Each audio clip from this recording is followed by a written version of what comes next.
In this lecture, we're going to talk about alternatives to Bitcoin's existing proof-of-work mining puzzle. Mining puzzles are at the very core of Bitcoin because mining puzzles determine the incentive system in Bitcoin.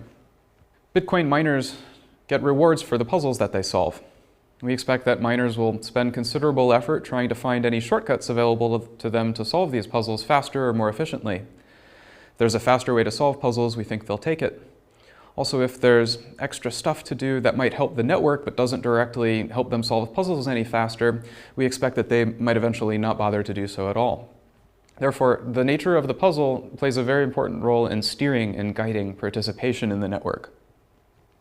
Now, we've talked about some of the basic features that Bitcoin's existing SHA-2 hash-based mining puzzle already satisfies. So for example, it's fairly difficult to solve a whole bunch of puzzle solutions. This makes attacks on the Bitcoin network very costly or unlikely to succeed. On the other hand, puzzle solutions are found at a fairly predictable rate, once every 10 minutes by someone. This means that honest miners to participate have some incentive to keep participating and compensate themselves for the resources that they put into the network. Now, if we were going to design a new puzzle system from scratch, or modify Bitcoin's puzzle system to be different somehow, what else could we design the puzzle to achieve? What other kinds of behaviors would we like to encourage or disincentivize? In this lecture, we're going to talk about a variety of possible alternative puzzle designs. Some of them are already used in practice in altcoins existing today. Others are research ideas that might turn out to be used in the future. The puzzles that we'll look at can achieve a variety of possible goals, such as ASIC resistance, which means leveling the playing field between users with ordinary computing equipment and users with special optimized custom hardware. We'll also look at puzzles that discourage users from delegating their participation to directors of large centralized pools. And we'll look at useful proofs of work that have some intrinsic social benefit. We'll also talk about some of the essential security requirements for mining puzzles. It doesn't do any good to have some fancy secondary feature if the puzzle doesn't still satisfy the basic requirements that it needs to keep Bitcoin secure. Before going into the alternate puzzle designs, let's talk a little bit about some of the essential requirements that any viable mining puzzle has to satisfy.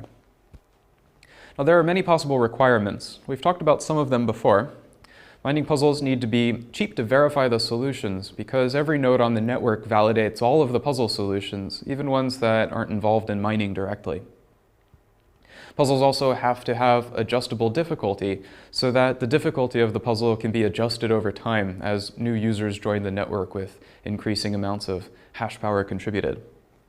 I'm only going to talk in detail right now about one other essential requirement, which is a little bit subtle. This is that the chance of winning a puzzle solution in any unit of time should be roughly proportional to the hash power contributed. In particular, this means that really large miners with very powerful hardware should only have a proportional advantage in being the next miner to find a puzzle solution. Even small players should have some proportional chance of being successful in receiving compensation. Now, to illustrate this point, let me show you an example of a bad puzzle that doesn't satisfy this requirement. Consider a mining puzzle that takes exactly n steps to find a solution. There are examples of puzzles like this. I don't need to go into details though, but consider these a sequential proof of work. A miner would be able to find one of these proof of work solutions by computing n steps in order in a sequence. Once it reaches n steps, it finds a solution.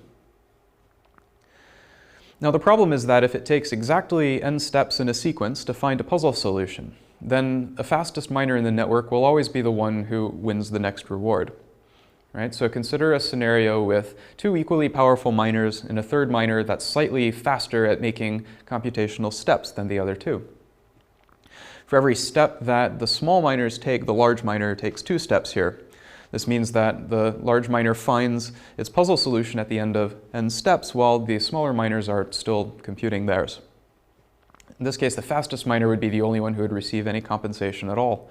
Therefore, none of the other nodes would have any incentive to participate in the first place. So the alternative to this, a good puzzle, is one that gives every miner a chance of winning the next puzzle solution in proportion to the amount of hash power they contribute. This forms a weighted sample of all of the miners. So imagine throwing a dart at a board randomly, at a board of different size targets where the size of the target corresponds to the mining power.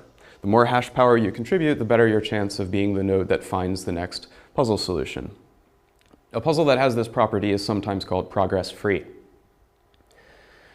Now, this was just one of the requirements. There are others, but for now, we're going to move on to types of alternative puzzles, and we'll discuss essential requirements as they come up.